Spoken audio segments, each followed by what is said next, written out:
Idol, bakit lagi mo sinasabing tama kayo, mali kami? I'm not your doctor. Do what works for you.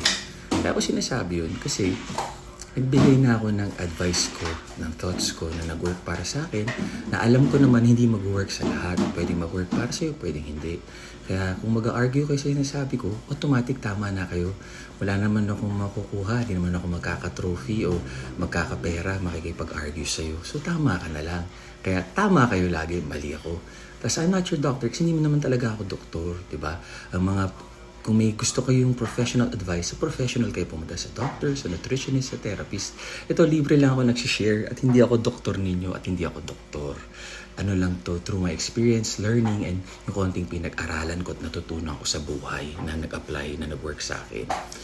Tapos, do what works for you. Kasi pwedeng nag-work para sa kanya, hindi mag-work para sa'yo. Ganun lang siya kasimple, literal.